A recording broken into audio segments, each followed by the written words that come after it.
तो प्यारे बच्चों, क्या हाल चाल आप लोगों के। आशा करता हूँ बहुत अच्छा बहुत बढ़िया होंगे। तो आज का ये वीडियो बहुत ही ज़्यादा स्पेशल होने वाला है।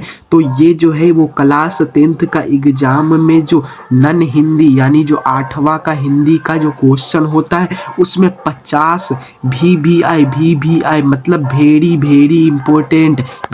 इंपॉर्टेंट ऑब्जेक्टिव क्वेश्चन है, जिसका आपके बोर्ड में पूछे जाने की 100% गारंटी, 100 नहीं 110% गारंटी मैं लिख के देता हूँ कि इससे बाहर और नहीं पूछ सकता है। इससे बाहर पूछेगा नहीं पूछेगा। इसमें से आप लोगों को 50 ऑब्जेक्टिव है, इसमें से आपको 30 ऑब्जेक्टिव देखने को मिलेगा। मैं गारंटी के साथ बोलता हूँ, क्योंकि मेरे को पता है, मैंने गेस करके बनाया है कि ये ऑब्जेक्टिव आप लोगों को देखने को ही मिलेगा। अगर ना मिले तो एग्जाम के बाद हमारे कमेंट बॉक्स खुला है, आके बोल दीजिएगा कि नहीं मिला सर जी, और मिले तब भी आके बोल दीजिएगा कि सर जी आपने जो बताया था वो मिल गया। और अपने दोस्त लोग को भी शेयर कर दीजिए, ताकि उस लोगों को भी देखने को मिलेगा, वो लोग भी पढ़ पाएंगे ये। अगर आप लोग को हम समझते हैं कि हम पढ़ लेंगे, हम अपने दोस्त को नहीं भेजेंगे, क्योंकि वो हमसे ज़्यादा पढ़ लेगा और ज़्यादा नंबर ला लेगा। तो भाई अपने अपने भाई लोग को, अपने दोस्त लोग को भेज दो वीडियो, ताकि वो लोग भी पढ़ पाए। ऐसा नहीं है कि आप पढ़ लोगे तो आपका ज़्यादा नंबर आ जाएगा, ऐसा नहीं है। उसका भी नंबर ज़्यादा आ सकता है, लेकिन इससे कुछ नहीं होता है। भाई अपना दोस्त बना के रखे हो तो उसको भी थोड़ा हेल्प करो। बच्चे लोग, ऐसा नहीं है कि हम पढ़ लेंगे अपने दोस्त लोग को नहीं बताएंगे, ऐसा नहीं है। आप लोग अपने दोस्त लोग को शेयर कर दीजिए। चलिए अगले आप क्वेश्चन की तरफ चलते हैं। क्वेश्चन यहाँ पर हम लोग को देखने को मिलता है पहला। ये जो है ना, मैं आप लोग को जो भी क्वेश्चन बता रहा हूँ वो वेरी इंपॉर्टेंट है, बहुत ज़्यादा इंपॉर्टेंट है, बहुत ज़्यादा इंपॉर्टेंट क्वेश्चन है। तो यहाँ पर देखिए, ईदगाह कहानी के मुख्य पात्र हामिद की दादी का नाम क्या था। ईदगाह कहानी के मुख्य पात्र हामिद की दादी का नाम क्या था। हामिद की दादी का नाम क्या था। साफिया, ये तो नहीं हो सकता। रजिया, ये भी नहीं हो सकता। फातिमा, ये भी नहीं हो सकता। तो क्या होगा, अमीना। अमीना जो होगा इसका 100% सही हो जाएगा। तो आप लोग टिक करिए। आप दूसरा नंबर क्वेश्चन की तरफ आते हैं। तू जिंदा है तो कविता के कवि का नाम क्या। तू जिंदा है तो कविता के कवि का नाम क्या। तू जिंदा है तो कविता के कवि का नाम क्या है। तो आप लोग को तो पता होगा, तू जिंदा है तो जिंदगी के जीत में क्या नाम है इसके कवि का। शंकर शैलेंद्र ये सही हो जाता है। तो चलिए अगले नंबर क्वेश्चन की तरफ बढ़ते हैं। क्वेश्चन नंबर 3, बाल गोविंद भगत किसके गीतों को गाते और उन्हीं के आदर्शों पर चलते थे। तो ये तो आप लोगों को पता ही होगा बच्चे लोग। इसका जो है ये कबीर के बात को मानते और उसी के राह पे चलते थे बाल गोविंद भगत। तो चलिए अगले नंबर क्वेश्चन की तरफ आते हैं। क्वेश्चन नंबर 4, हुंडरू के जलप्रपात किस राज्य की एक प्राकृतिक शोभा है। हुंडरू का जलप्रपात झरना है और ये झारखंड से बहता है। तो इसका जो आंसर ये हो जाएगा, 4 का जो आंसर बी सही हो जाएगा। तो चलिए अगले नंबर क्वेश्चन की तरफ आते हैं। क्वेश्चन नंबर 5, कर्मवीर व्यक्ति बाधाओं को देखकर क्या करते हैं। व्यक्ति बाधाओं को देखकर क्या करते हैं। तो ये भी आई क्वेश्चन सब है। तो इसका जो होगा, घबराते नहीं हैं और काम को पूरा करते हैं। घबराते नहीं हैं और काम को पूरा करते हैं। तो चलिए अगले नंबर क्वेश्चन की तरफ आते हैं। क्वेश्चन नंबर 6, शीर्षण को लोग क्या समझते थे। चलिए अभी थोड़ा स्पीड में बताते हैं, आप लोग को ज़्यादा टाइम नहीं देते। शीर्षण को लोग क्या समझते थे। शीर्षण को लोग समझते थे बेकाम या चट, बेकार या कम, जो बेकाम समझते थे उसको। चलिए अगले नंबर क्वेश्चन की तरफ आते हैं। क्वेश्चन नंबर 7, बच्चे की दुआ कविता का रचयिता कौन है। बच्चे की दुआ कविता का रचयिता कौन है। तो ये है मोहम्मद इकबाल। इसको शॉर्ट में मोहम्मद ऐसे लिखा जाता था बुक में, मोहम्मद इकबाल। ऐसे भी आप लोग को दे एग्जाम में। तो घबराना नहीं है आप लोग को। मोहम्मद इकबाल ऐसे भी लिख सकता है, वैसे भी लिख सकता है। तो चलिए अगले नंबर क्वेश्चन की तरफ आते हैं। अशोक ने किस मैदान में शस्त्र त्याग किया था? तो ये किया था कलिंग में। कलिंग में इसका 100% सही है आंसर।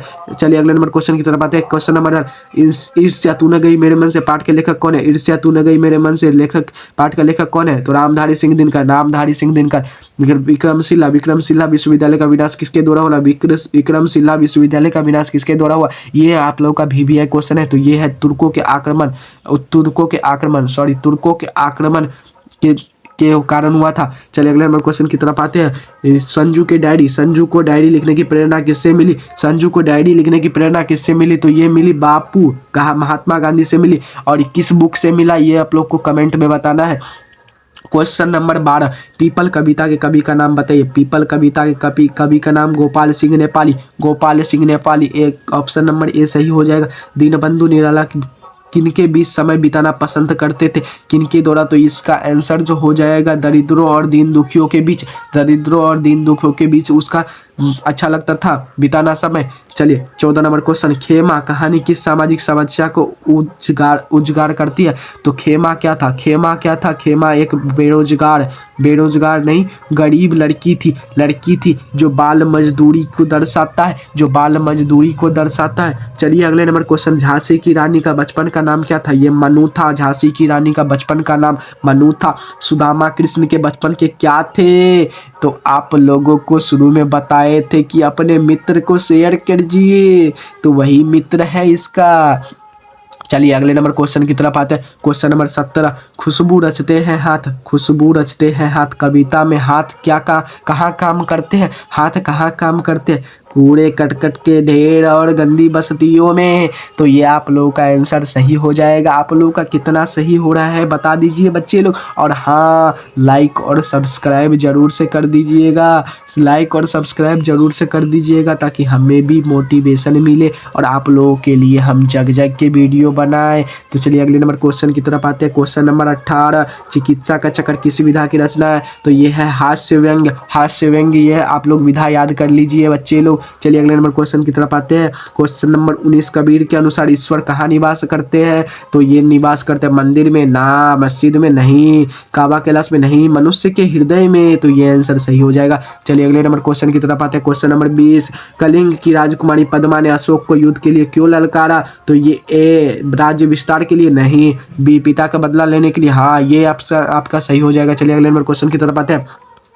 संज्ञा के कुल कितने भेद है? ये आपका बहुत ज़्यादा इंपॉर्टेंट क्वेश्चन है। VVI क्वेश्चन है ये आप लोग का, ये याद कर लीजिए बच्चे लोग। ये आप लोगों को याद करना है। 21 का आंसर देखिए यहाँ पर 5 हो जाएगा। संज्ञा के कुल कितने भेद होते हैं बच्चे लोग? तो 5 भेद होते हैं, आप लोग बोलिएगा।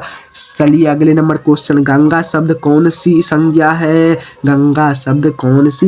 है? तो ये नदी का भी नाम है और ये किसी लड़की का भी नाम हो सकता है। तो ये हो जाएगा व्यक्तिवाचक संज्ञा। तो आप लोग अगले नंबर क्वेश्चन की तरफ आते हैं। आंखों का तारा मुहावरे का सही अर्थ क्या है? आंखों का मुहावरा हम लोगों ने आप पढ़ा है कि आंखों का मुहावरा का अर्थ है बहुत प्यारा होना। हाँ बच्चे लोग, हम बोलेंगे लगा दीजिए, यही तो है इसका आंसर। चलिए अगले नंबर क्वेश्चन की तरफ आते हैं। विद्यार्थी का संधि विच्छेद क्या है? आप लोग ही बताइए। इससे आसान कोई क्वेश्चन हो सकता है क्या इस बोर्ड एग्जाम में जो कभी भी ना पूछा गया हो? ये देखिए, ये इसका जो आंसर है वो आप लोग पढ़े हैं, विद्या जोड़ अर्थी। तो हम लोग बताएंगे सर जी ये विद्या जोड़ अर्थी बी नंबर ऑप्शन है ना, यही सही है। तो हम लोग बोलेंगे भाई लगा दीजिए बच्चे लोग, यही तो आंसर सही है। चलिए अगले नंबर क्वेश्चन की तरफ आते हैं। आकाश का पर्यायवाची शब्द क्या है? आकाश मतलब क्या होता है? आकाश को हम लोग अपने भाषा में बोलते हैं जल बोलते हैं क्या? नहीं बोलते। धरती बोलते हैं? नहीं बोलते। पाताल बोलते हैं? नहीं बोलते। तो क्या बोलते हैं बच्चे लोग? तो इसको बोलते हैं गगन मतलब आकाश। या अंबर रहे तो वो भी लगाना है, अगर दोनों रहे तो दोनों लगाना है। चलिए अगले नंबर क्वेश्चन की तरफ आते हैं बच्चे लोग। अगले नंबर क्वेश्चन में क्या है, सपूत शब्द में कौन सा उपसर्ग है। उपसर्ग और प्रत्यय आप लोगों को याद होना चाहिए। उपसर्ग और प्रत्यय आप लोगों को याद होना चाहिए। याद नहीं है तो हम है ना बच्चे लोग, हम बताएंगे कि उपसर्ग क्या है और प्रत्यय क्या है। आप लोगों को शॉर्ट में बताते हैं। उपसर्ग उपसर्ग उपसर्ग जो है और प्रत्यय जो है, प्रत्यय इसके स्टार्टिंग में देखिए क्या लगा है, प लगा है, प लगा है। तो पहले ना लग के ये बाद में लगेगा, ये बाद में लगेगा। और ये उपसर्ग, उपसर्ग जो है ये पहले लगेगा बच्चे लोग। ये जो है उपसर्ग वो पहले लगेगा। आप लोग तो समझ गए होंगे, ना समझे तो थोड़ा फिर से देख लीजिए अच्छे से। उपसर्ग जो है वो पहले लगता है और प्रत्यय, प्रत्यय जो है वो बाद में लगता है। उपसर्ग पहले और प्रत्यय बाद में। तो चलिए यहाँ पर बताइए, सपूत शब्द में कौन सा उपसर्ग है। उपसर्ग पहले लगता है। तो यहाँ पर देखिए सपूत, पूरा डिटेल से बताएंगे बच्चे लोग। सपूत है, ये देखिए पूत मतलब क्या होता है बच्चे लोग, तो पूत मतलब होता है बेटा, पुत्र होता है। लेकिन स यहाँ पर कोई काम का नहीं है, तो स्टार्टिंग में देखिए स जो है वो हो जाएगा यहाँ पर उपसर्ग। तो ए नंबर ऑप्शन में स है तो स लगा दीजिए बच्चे लोग। तो यहाँ पर देखिए क्वेश्चन नंबर 26, मिठास शब्द में कौन सा प्रत्यय है, अभी बताए हैं प्रत्यय। प्रत्यय प लगा है तो ये बाद में लगेगा, बाद में लगेगा। तो बाद में देखिए मीठ, मीठ जोड़ आस, मीठ जोड़ आस। मीठ मतलब क्या होता है, मीठ मतलब आप लोगों को पता है कि मीठ मतलब मीठा होता है, लेकिन मीठ मतलब भी मीठा होता है, मीठा मतलब भी मीठा होता है, लेकिन आस हो जाएगा इसमें जो है प्रत्यय। प्रत्यय तो लगा लीजिए बच्चे लोग। चलिए अगले नंबर क्वेश्चन की तरफ आते हैं। तो प्यारे बच्चे लोग चलिए अगले नंबर क्वेश्चन की तरफ आते हैं। मिठास तो हो गया था, भाई बहन के कौन सा समास है। समास किसको बोलते हैं बच्चे लोग, परस्पर संबंध रखने वाले दो या दो से अधिक शब्दों का मेल समास कहलाता है। समास कहलाता है और समास में दो शब्दों का मेल होता है। तो यहाँ पर देखिए भाई बहन, भाई और बहन के बीच में आप लोग थोड़ा ध्यान से देखिए, ये जो है ये विभक्ति चिन्ह लगा है यहाँ पे। तो विभक्ति चिन्ह जिसमें भी रहता है वो हो जाता है क्या, तो आप लोग बोलोगे द्वंद्व, तो हम बोलेंगे हाँ बच्चे लोग द्वंद्व ही होता है। जैसे माता पिता, भाई बहन ऐसे वाले बीच में लगा रहता है तो इसको बोलते हैं द्वंद्व। चलिए अगले नंबर क्वेश्चन की तरफ आते हैं। आस्तिक का सही विलोम शब्द क्या है। आस्तिक थोड़ा समझने का प्रयास करेंगे। आस्तिक किसको बोलते हैं, तो आस्तिक जो भगवान पर विश्वास करता है उसे आस्तिक कहते हैं। जो पूजा पाठ पे विश्वास करते हैं उसे आस्तिक कहते हैं, और जो विश्वास नहीं करता है उसे नास्तिक कहते हैं। तो आस्तिक का विलोम नास्तिक हो जाएगा। तो चलिए अगले नंबर क्वेश्चन की तरफ आते हैं। क्वेश्चन नंबर 30, सर्वनाम के कुल कितने भेद है। ये आपका ये भी आए है, तो ये याद कर लीजिए बच्चे लोग।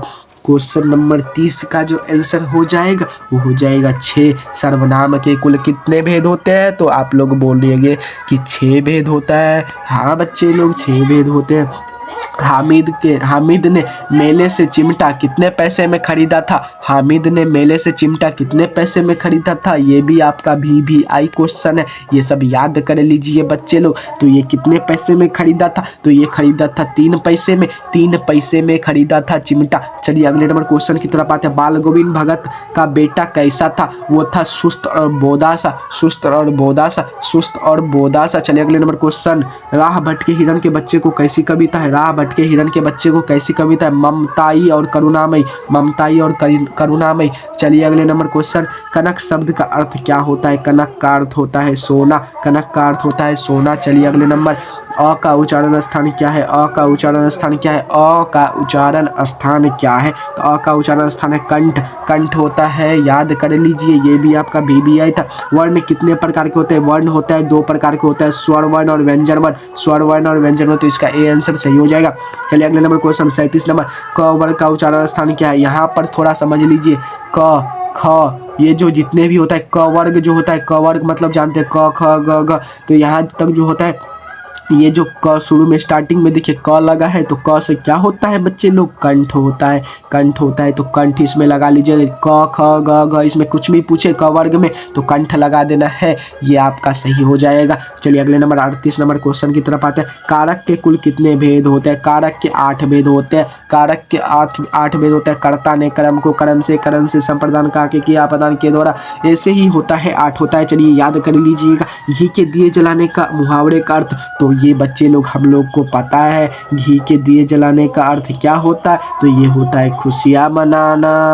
तो हम बोलेंगे लगा दो बच्चे लोग, खुशियाँ मनाने में तो सही हो जाएगा। चलिए लगा दिए सर जी, हाँ सही हो गया बच्चे लोग। चलिए 9 2 11 होने का अर्थ क्या है? ये भी आप लोग को पता है बच्चे लोग। 9 2 11 होना, 9 2 11 होने का अर्थ क्या होता है? भाग जाना, ये आपका सही हो जाएगा। चलिए विशेषण के कुल कितने भेद होते हैं? ये आपका VVI है। विशेषण के कुल कितने भेद होते हैं? विशेषण के कुल कितने भेद होते हैं बच्चे लोग, आप लोग बताओ। विशेषण के कुल 4 भेद होते हैं। विशेषण के कुल 4 भेद होते हैं। चलिए 42 नंबर क्वेश्चन। राम आम खाता है में क्रिया का कौन सा रूप है? कौन सा रूप है राम आम खाता है क्रिया में? तो ये होता है सकर्मक, सकर्मक है।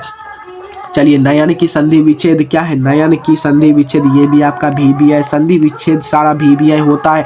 नयन का संधि विच्छेद क्या होता है? तो नए जोड़ अन, नए जोड़ अन। क्वेश्चन आंसर नंबर A इसका सही हो जाएगा। आंसर नंबर A इसका सही हो जाएगा। चलिए अगले नंबर क्वेश्चन की तरफ आते हैं। चूहा का स्त्रीलिंग क्या है? चूहा का स्त्रीलिंग क्या है? चूहा का स्त्रीलिंग क्या?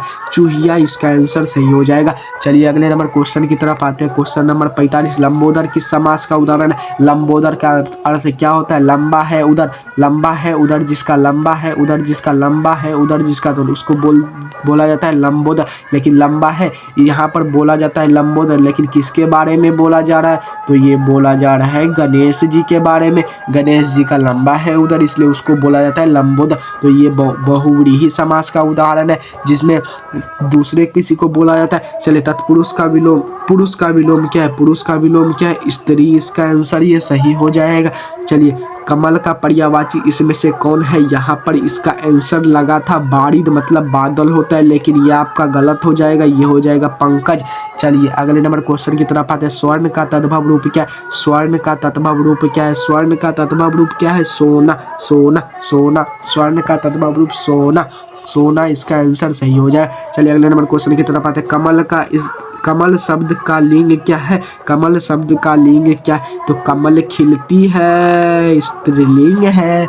चलिए अगले नंबर क्वेश्चन की तरफ आते हैं। Question number 50। कमल तोड़ना, कलम तोड़ना मुहावरे का अर्थ क्या है? बहुत अच्छा से लिखना बच्चे लोग, आप लोगों को भी कल एग्जाम में कलम तोड़ के आना है, कलम तोड़ के आना है। तो चलिए मिलते हैं नेक्स्ट क्लास में।